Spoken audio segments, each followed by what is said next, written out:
Good morning friends, હું અજય ત્રિવેદી અને આજે આપણે ધોરણ 10 વિષય ગણિતમાં ચેપ્ટર નંબર 15 સંભાવના અને એની અંદર ઇન્ટ્રોડક્શનના બીજા ભાગમાં મળી રહ્યા છે. મિત્રો, આ પહેલા ભાગ 1 તમે જોયો હશે અને બરોબર સમજી પણ લીધો હશે અને તમને મજા પણ આવી હશે. તો એવી જ રીતે આજે આપણે ભાગ 2 ની અંદર કુલ 3 ટોપિક આજે આપણે શીખવાના છીએ. બરોબર.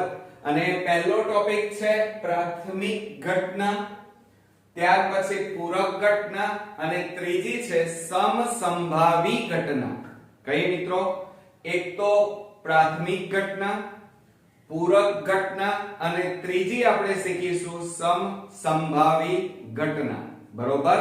તો બરોબર ધ્યાન રાખજો મિત્રો, કારણ કે આમ આ ચેપ્ટર બહુ ઈઝી છે, પણ જો આ ઇન્ટ્રોડક્શન તમે નહીં સમજો તો તમે ગમે તેટલા દાખલા ગણવા જશો, તમને મજા પણ નહીં આવે, કંટાળો આવશે અને સાથે સાથે તમે આ ચેપ્ટર છોડી દેશો. પણ મિત્રો, આપણે 4 માંથી 4 ગુણ આ ચેપ્ટર માંથી લેવાના છે અને સૌથી ઈઝી માં ઈઝી ચેપ્ટર આ છે. બરોબર. તો ચાલો શરૂ કરીએ. પ્રાથમિક ઘટના, એની વ્યાખ્યા શું થાય મિત્રો? તો બરોબર સમજી અને તૈયાર કરી રાખજો કે જે ઘટનામાં પ્રયોગનું માત્ર એક અને માત્ર એક જ પરિણામ મળે તેવી ઘટનાને પ્રાથમિક ઘટના કહેવાય. સમજો જરા. જે ઘટનામાં પ્રયોગનું માત્ર એક અને માત્ર એક જ પરિણામ મળે તો તેવી ઘટનાને પ્રાથમિક ઘટના કહેવાય. ચલો હું ઉદાહરણ તરીકે સમજાવું. એમાં દાખલા તરીકે આપણે 7 સીડીનો પાસો તમે જોયો હશે, જોયો છે ને બધાએ? હવે એ પાસાની અંદર તમને એક બાજુ એક આવા ટપકા કરેલા હોય છે અને એ ટપકા 6 સુધી હોય છે, જે સમતોલ પાસો હોય જેને આપણે કુકડી કહીએ છીએ. બરોબર. તો એની અંદર કુલ આ રીતે 6 આવેલા હોય છે. પહેલામાં 1 2 3 4 5 અને 6 આ રીતે ટપકા કરેલા હોય છે. હવે આ સમતોલ પાસાને જુઓ, આ 6 આપણી પાસે 6 ભાગ છે. હવે 6 માંથી તમે આમ કરીને સમતોલ પાસો ફેંકો તો તમને 5 મળવાની સંભાવના કેટલી? મને કહો. ચાલો, તમે આ કુકડી લીધી, આમ કરો છો અને પછી આમ ફેંકો ત્યારે 5 અંક મળવાની સંભાવના કેટલી? તો 5 કેટલી વાર આવે છે? જુઓ, એક જ વાર આવે છે, માટે 5 મળવાની સંભાવના એક જ છે. બરોબર. એ જ રીતે આપણે ચલો ફરીથી કુકડી લઈએ અને 3 મળવાની સંભાવના કેટલી? તો તમે કહેશો સર એક જ. ચલો 6 મળવાની સંભાવના એક જ. તો કહેવાનો મતલબ એ છે કે 5મા અંક મળવાની શક્ય પરિણામ કેટલા મળશે? એક જ. હવે મને એ કહો કે તમને એમ પૂછ્યું પરીક્ષામાં કે એકી સંખ્યા મળવાની શક્યતા કેટલી? તો આમાં એકી સંખ્યા કેટલી વાર છે? જુઓ, એકી સંખ્યા એટલે 1 3 અને આ 5, તો કુલ કેટલા થયા? જુઓ, તો એકી સંખ્યા મળવાના શક્ય પરિણામ 1 3 અને 5 આમાં મળે પાસામાં. માટે આ ઘટના પ્રાથમિક ઘટના ન કહેવાય, કારણ કે પ્રાથમિક ઘટના ક્યારે કહેવાય? કે એમાં એક અને માત્ર એક જ પરિણામ મળવું જોઈએ. અહીં તો કેટલા પરિણામ મળ્યા? જુઓ, 3. તો આ પ્રાથમિક ઘટના નથી મિત્રો. ખ્યાલ આવ્યો ને? હવે જુઓ, દાખલા તરીકે આ 1 મળવાની સંભાવના કેટલી? તો 1 અને કુલ પરિણામ કેટલા છે? 1 2 3 4 5 અને 6, તો 6 વડે ભાગો. બરોબર. પછી 2 મળવાની સંભાવના કેટલી? 1 ભાગ્યા કુલ પરિણામ વત્તા આલો 1 ભાગ્યા કુલ પરિણામ 6. 4 મળવાની સંભાવના 1, કુલ પરિણામ 6. 5 મળવાની સંભાવના 1, કુલ પરિણામ 6. 6 મળવાની સંભાવના 1 અને કુલ પરિણામ કેટલા છે? ગણો 6. બરોબર. હવે આ બધાનો સરવાળો કરી નાખો. છેદ કેવા છે? સરખા, એટલે લસા કેટલો લીધો? 6. ઉપર 1 2 3 4 5 અને 6 આ 6 ઉડી જાય તો વધ્યા કેટલા 1 માટે પ્રાથમિક ઘટના બનવાની સંભાવના હંમેશા 1 હોય છે ઓકે ખ્યાલ આવે ને મિત્રો હવે આપણે બીજી વાત કરીએ એટલે આ યાદ રાખજો તમારે ટૂંકા પ્રશ્નમાં વિભાગ A ની અંદર આ ખાસ કામમાં આવશે કે પ્રયોગની બધી પ્રાથમિક ઘટનાઓની સંભાવનાનો સરવાળો એક અને માત્ર એક જ મળે છે યાદ રાખજો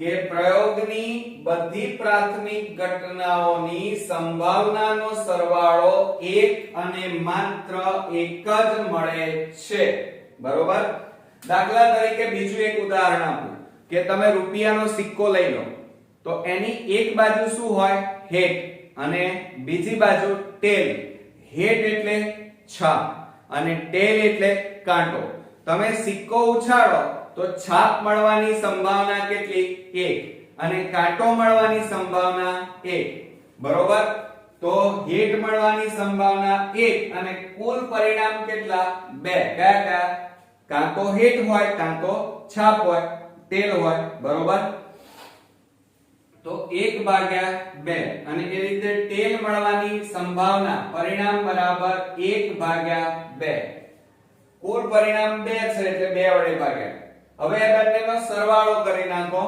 તો સરવાળો કરીએ છેદ સરખા છે એટલે છેદમાં 2 અને ઉપર 1 + 1 એટલે 2 અને આ 2 ઉડી જાય તો જવાબ કેટલો આવ્યો 1 આવ્યો ને તો જો અહીંયા પણ એક જવાબ આવે છે તો હંમેશા યાદ રાખજો કે જે ઘટનામાં પ્રયોગનું માત્ર એક અને માત્ર એક જ પરિણામ મળે તો તેવી ઘટનાને પ્રાથમિક ઘટના કહેવામાં આવે છે ઓકે કોન્સેપ્ટ ક્લિયર અને આ ઉદાહરણ પણ થોડા ધ્યાન રાખજો કારણ કે મેં 2-3 ઉદાહરણ તમને સમજાવ્યા જેથી કરીને તમે આ કોન્સેપ્ટ વ્યવસ્થિત રીતે સમજી શકો હવે આપણે પૂરક ઘટનાની વાત કરવાની છે પૂરક ઘટના એટલે એકબીજા ઉપર આધારિત એક ઘટના બને અને જે બીજી ઘટના નથી બની તો એ ઘટનાને શું કહેવાય પૂરક ઘટના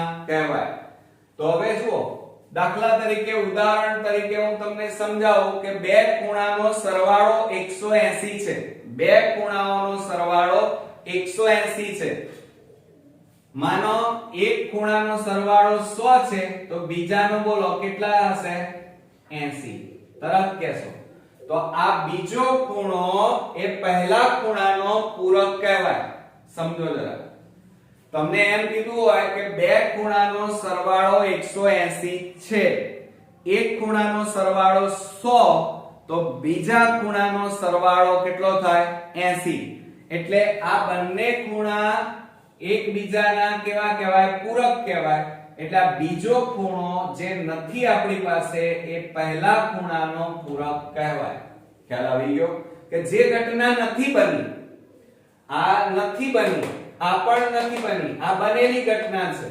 બરોબર જુઓ ચતુષ્કોણના ચાર ખૂણાના માપનો સરવાળો કેટલો 360 બરોબર કે નહીં ચતુષ્કોણમાં ચારે ખૂણાના માપનો સરવાળો 360 થાય એમાં તમને રકમમાં ત્રણ ખૂણાના માપ આપી દીધા છે ત્રણેય ખૂણાનો સરવાળો 300 થાય છે તો ચોથા ખૂણાનો માપ કેટલું થાય તો જુઓ આ ઘટના બની ગઈ છે ત્રણ ખૂણાનો સરવાળો એ 300 છે તો ચોથા ખૂણાનું માપ આપણી પાસે નથી તો આ પૂરક ઘટના કહેવાય તો કેટલી હશે અહીંયા 60 તો આ ખૂણો પહેલા ખૂણાના પહેલા ત્રણ ખૂણાનો પૂરક કહેવાય ખ્યાલ આવી ગયો હવે જુઓ એની વ્યાખ્યા બરોબર સમજી લેજો આ ઘટના A કહેવાય અને આ નથી બની એ ઘટનાને A ડેશ કહેવાય તો જે ઘટના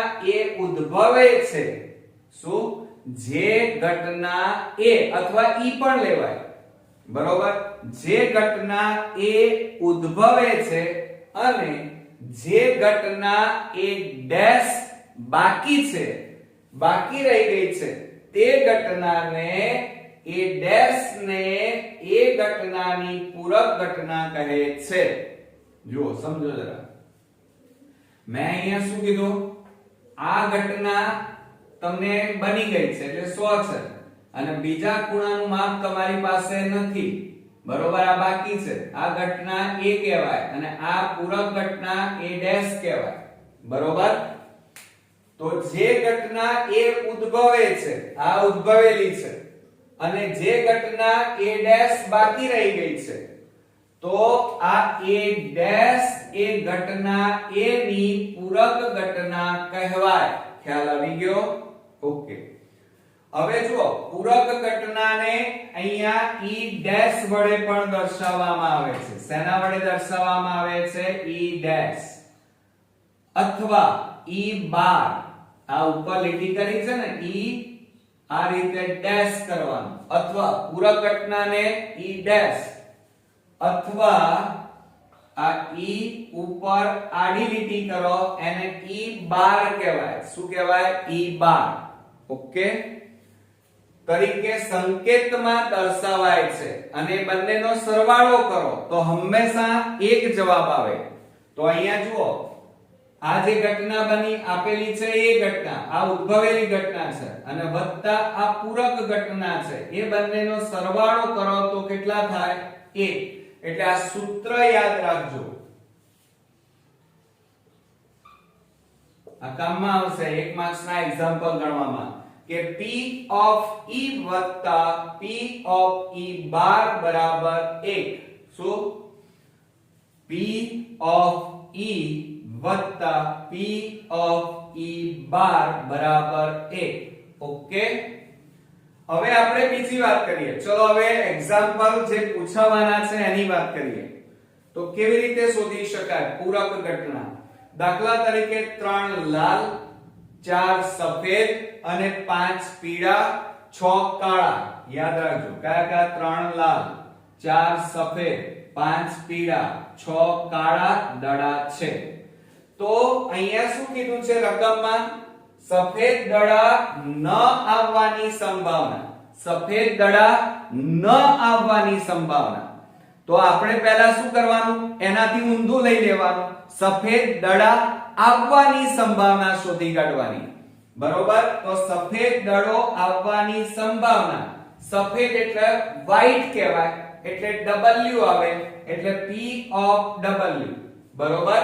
સફેદ એટલે વ્હાઈટ કહેવાય, વ્હાઈટ એટલે સફેદ અને વ્હાઈટ એટલે એનો W લીધો.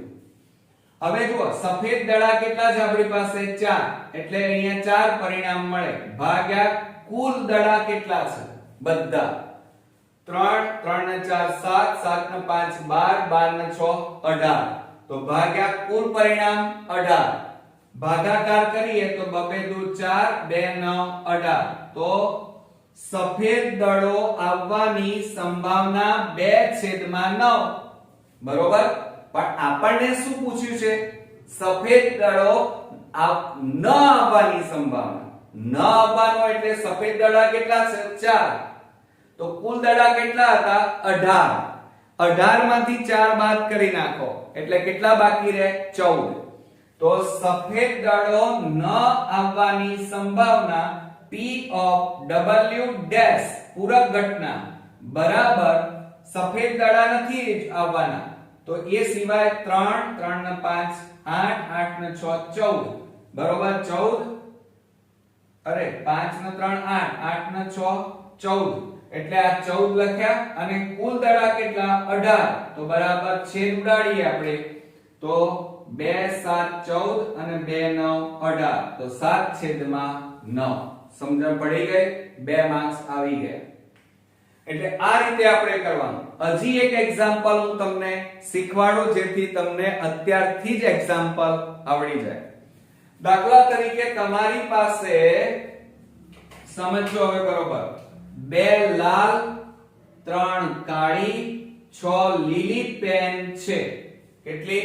2 લાલ 3 કાળી અને 6 લીલી પેન છે. એટલે કુલ કેટલી પેન થઈ મને કહો? તો 2 ને 3 5, 5 ને 6 11 કુલ પેન. ઓકે. પછી શું કહે છે? તો કાળી પેન તો કાળી પેન ન મળવાની સંભાવના શોધો એમ કીધું છે. તો મેં તમને શું કીધું? આ પૂરક ઘટના પૂછી છે. કાળી પેન ન આવવાની સંભાવના. હવે આપણે ઉલટું શોધવાનું. કાળી પેન આવવાની સંભાવના. તો જુઓ, કાળી પેન આવવાની સંભાવના. કાળી એટલે બ્લેક. બ્લેક નો બી લેવાનો એટલે P ઓફ B. હવે કાળી પેન કેટલી છે આપણી પાસે? 3. તો આ 3 લીધી અને કુલ પેન કેટલા છે? 11. છેદના ઉડેરા એટલે આ આપણો જવાબ આવે 3/11. બરોબર. હવે જુઓ, કાળી પેન ન મળવાની સંભાવના જે આપણે પૂછ્યું છે, કાળી પેન ન મળવાની સંભાવના એટલે શું થાય? તો P ઓફ B ડેશ બરાબર આ ના મળેલા કેન્સલ કરી દેવાનું. તો બાકી કેટલી રહી? 2 અને 6 8 એટલે 8 અને કુલ પેનો કેટલી છે? 11. ભાગાકાર કરો, ભાગ ન ચાલે એટલે આપણો જવાબ કેટલો આવ્યો કહેવાય? 8/11. હવે આ બંને પરિણામો સૂત્રમાં મૂકીએ. ચાલો, સૂત્ર કયું છે? પૂરક ઘટનાનું P ઓફ E વત્તા P ઓફ E બાર બરાબર 1. એમાં કિંમત મૂકો P ઓફ B. તો આ રહી. આનો જવાબ કેટલો આવ્યો? 3/11 વત્તા અહીંયા P ઓફ B બાર કેટલા છે? એનો જવાબ 8/11 આવ્યો. પણ એ આપણને આપેલો નથી, એ લાવવાનો છે. બરોબર. તો શું કરીશું? જુઓ, આ આપણે જાણતા જ નથી એમ રાખો, એ તો લાવીશું આપણે. P ઓફ B બાર એટલે કે કાળી પેન ન મળવાની સંભાવના શોધવાની છે. એટલે સૂત્રની મદદથી પણ ગણી શકાય. તો હવે આ 3/11 છે અને બરાબરની પેલી બાજુ લઈ જાઓ તો માઈનસ થઈ જાય. હવે અહીંયા છેદમાં 11 તો 11 લસા લો. 11 એકા 11 ઓછા ના ઓછા 11 ઉડી જાય, 3 વધ્યા. 11 માંથી 3 જાય તો 8 અને છેદમાં 11. જુઓ, બંને સેમ જવાબ આવી ગયા. એટલે આ રીતે સૂત્રમાં મૂકીને પણ, આ સૂત્રમાં તમે મૂકીને પણ દાખલાનો જવાબ આ રીતે લાવી શકો અને આ રીતે ગણતરી કરીને પણ તમે જવાબ લાવી શકો. ખ્યાલ આવી ગયો કે મિત્રો? છે ને એકદમ ઈઝી મેથડ. તો આ રીતે આપણે એક તો પ્રાથમિક ઘટના જોઈ કે જેમાં એક અને માત્ર એક જ પરિણામ મળે. પૂરક ઘટના કોને કહેવાય? કે એક ઘટના બની ગઈ હોય અને બીજી ઘટના જે બાકી હોય, એમાં જે બાકી ઘટના છે એ પહેલી ઘટનાની પૂરક ઘટના કહેવાય. પૂરક ઘટનાને E ડેશ અથવા E બાર તરીકે દર્શાવવામાં આવે છે. અને બીજું યાદ રાખવાનું એનું સૂત્ર P ઓફ E વત્તા P ઓફ E બાર બરાબર 1. ઓકે.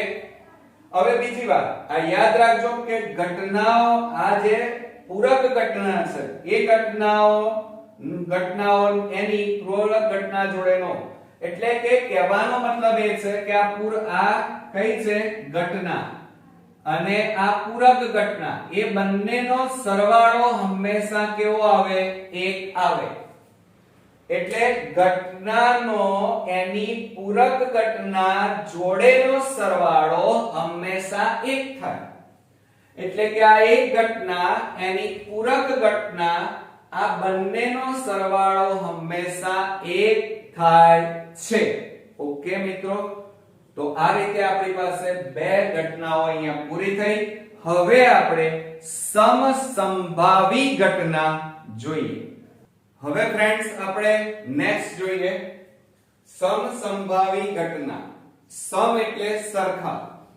તો આપણે જે ઘટનાઓના સરખા પરિણામોની સંખ્યા હોય તો એને સમસંભાવી ઘટના કહી શકાય. 50-50%, જેમ આપણે 20-20 કહીએ છીએ, સરખી. બરોબર? એટલે સમાન શક્યતા વાળી સંભાવનાને સમસંભાવી ઘટના કહે છે. ધ્યાન રાખજો. શું કીધું? સમાન શક્યતા વાળી સંભાવનાને સમસંભાવી ઘટના કહે છે. બરોબર મિત્રો? હવે એની અંદર દાખલા તરીકે હું એક ઉદાહરણ આપું કે આપણે જ્યારે મેચ રમવા જઈએ ત્યારે પહેલો સૌપ્રથમ બેટિંગ કરવા માટે કયો ખેલાડી જશે એના માટે આપણે નક્કી કરવું હોય તો રૂપિયાનો સિક્કો લઈને ઉછાળીએ તો એમાં બે વસ્તુ મળે, કાં તો કાંટો મળે, કાં તો છાપ મળે, કાં તો ટેલ મળે, કાં તો આપણે જાણીએ છીએ હેટ મળે. એટલે બંનેની સંભાવના એક એક છે, બરોબર. કાં તો ભાગ આવે, કાં તો કાંટો આવે, એટલે એ સમસંભાવી ઘટના કહેવાય, બરોબર. એમાં આપણે કેટલાક ઉદાહરણ આપણે લઈએ જેથી કરીને તમને વધારે સમજણ પડે. આપણે પહેલું ઉદાહરણ લઈએ. દાખલા તરીકે ડ્રાઈવર કાર ચાલુ કરવાનો પ્રયત્ન કરે છે. ડ્રાઈવર શું કરે છે? કાર ચાલુ કરવાનો પ્રયત્ન કરે છે. તો પરિણામ કેવા મળશે? કાર ચાલુ થાય છે કે નથી થતી? તો આપણે જાણીએ છીએ કે જો કાર નવી હોય, સમજો જરા, કાર નવી, આપણે એકદમ નવી નક્કોર કાર હોય તો ફટાફટ ચાલુ થઈ જાય, અને કાર એકદમ જૂની હોય અને ચાલુ કરવા જઈએ તો ચાલુ ઝડપથી થાય પણ ખરી અથવા ન થાય. એટલે એનો મતલબ એ થયો કે અહીંયા જો નવી કાર હોય તો ચાલુ થવાના પરિણામો વધારે મળે, અને કાર જૂની હોય તો કાર ચાલુ થવાના પરિણામો ઓછા મળે. ખ્યાલ આવ્યો કે ના આવ્યો? એટલે અહીંયા બંનેનું બેલેન્સ સરખું નથી થતું મિત્રો, માટે બંને પરિણામો સરખા મળશે નહીં. તો આ ઘટનાને સમસંભાવી ઘટના નથી એમ કહેવાય, બરોબર. એટલે જવાબ શું આવશે કે આ ઘટના સમસંભાવી ઘટના નથી. ખ્યાલ આવ્યો? બીજું એક ઉદાહરણ લઈએ. દાખલા તરીકે બે માણસો લઈએ અને એમને દોડવાનું કહીએ તો કોણ વધારે અંતર કાપે? તો બંને સરખું અંતર નહીં કાપે મિત્રો, કારણ એક માણસ છે એ કાં તો યંગ હોય તો વધારે અંતર કાપે, અને બીજો માણસ જો ઉંમરલાયક હોય તો એ અંતર ઓછું કાપે. એટલે બંનેની અંતરની સરખામણી સરખી ક્યારે નહીં થાય, માટે એને સમસંભાવી ઘટના ન કહેવાય. ઓકે. બીજું ઉદાહરણ. દાખલા તરીકે બાળક જન્મ્યું છે, આ પ્રયોગ કરીએ તો એના પરિણામ શું મળે? કાં તો છોકરો હોય કાં તો છોકરી હોય, બરોબર કે નહીં? કોઈ બાળક જન્મે તો એની બે સંભાવના, કાં તો છોકરો હોય કાં તો છોકરી હોય, બંને સરખી સંભાવના છે. તો માટે આ ઘટના સમસંભાવી ઘટના છે એમ કહેવાય. ઓકે. ત્રીજું ઉદાહરણ લઈએ કે ખેલાડી બાસ્કેટબોલને તાકીને મારવાનો પ્રયત્ન કરે છે. જવાબ શું મળશે પરિણામમાં? તે બાસ્કેટબોલમાં કાં તો નાખી દેશે, કાં તો એ બાસ્કેટબોલમાંથી બહાર જતો રહેશે દડો, એટલે ચૂકી જશે. તો આની સંભાવના કેવી? આ સમસંભાવના કહેવાય? ના મિત્રો. કેમ? કારણ કે જો ખેલાડી બાસ્કેટબોલનો હોય તો એ તાકીને આમ કરીને દડો નાખે તો અંદર જતો રહેશે બાસ્કેટબોલમાં, પરંતુ જો ખેલાડી ક્રિકેટનો, હોકીનો, કબડ્ડીનો હોય અને એ જો બાસ્કેટબોલમાં દડો નાખવા જશે તો એ ચૂકી જશે. એટલે બાસ્કેટબોલનો ખેલાડી વધારે વાર અંદર દડો નાખશે, જ્યારે અન્ય ખેલાડી એને પ્રેક્ટિસ નથી એટલે બાસ્કેટબોલમાં દડો નાખતા ચૂકી જશે. એટલે બંનેના પરિણામો સરખા ક્યારે આવશે નહીં, માટે આ સમસંભાવના નથી, કારણ કે પરિણામો સરખા મળતા નથી. ખ્યાલ આવ્યો? લાસ્ટ ઉદાહરણ જોઈએ કે ખરા ખોટા પ્રશ્નોના જવાબ આપવા. તો પરિણામ શું મળશે? કાં તો જવાબ સત્ય હશે કાં તો અસત્ય. તો આ પરિણામ સમસંભાવના છે કે નહીં? તો મિત્રો જુઓ, ખરા ખોટા હોય તો એમાં અડધા ખરા પણ હોય કાં તો અડધા ખોટા પણ હશે, બરોબર. એટલે પરિણામો એક સરખા મળશે. તો આ ઘટના સમસંભાવી છે એમ કહેવાય. પરંતુ જો અહીંયા એમ કીધું હોય કે વિદ્યાર્થી દ્વારા ખરા ખોટા પ્રશ્નોના જવાબ આપવા, તો વિદ્યાર્થી કાં તો સાચું એ લખવાનો કાં તો ખોટું એ લખવાનો, એટલે બંને પરિણામો સરખા મળવાના શક્ય નથી. હોશિયાર હશે તો સાચું લખશે, કોઈ મારા જેવો ઠોઠ વિદ્યાર્થી હશે તો એ ખોટાએ લખીને આવશે અને સાચાએ લખીને આવશે, એટલે સાચાએ પડે અને કાં તો ખોટાએ પડે, એટલે પૂરેપૂરા માર્ક્સ બંનેમાં પરિણામો ખરા ખોટાના સરખા આવશે નહીં. વિદ્યાર્થી કીધું હોય તો વિદ્યાર્થી શબ્દ વપરાયો હોય તો આ સમસંભાવી ન કહેવાય, પણ અહીંયા વિદ્યાર્થી નથી કીધું એટલા માટે આ પરિણામો સમસંભાવી છે એમ કહેવાય. ખ્યાલ આવી ગયો ને મિત્રો? તો આ ઉદાહરણો ઉપરથી તમને હવે આ કોન્સેપ્ટ પણ ક્લિયર થઈ ગયો હશે, બરોબર? તો આપણે 3 ઘટનાઓ જોઈ છે આજે. આ બધી ઘટનાઓ સરસ રીતે નોટ ડાઉન કરી નાખો, ઉદાહરણ સાથે નોટ ડાઉન કરો અને આ વિડિયો ધ્યાનથી 2 વાર જોઈ લો, જેથી કરીને તમને આ બધા પરિણામો સરસ રીતે સમજાઈ જાય અને પછી તૈયાર કરી નાખો, જેથી કરીને બોર્ડમાં અથવા તો આપણે સ્વાધ્યાય જ્યારે શરૂ કરીએ ત્યારે તમને મારા કરતા પહેલા દાખલા આવડી જાય.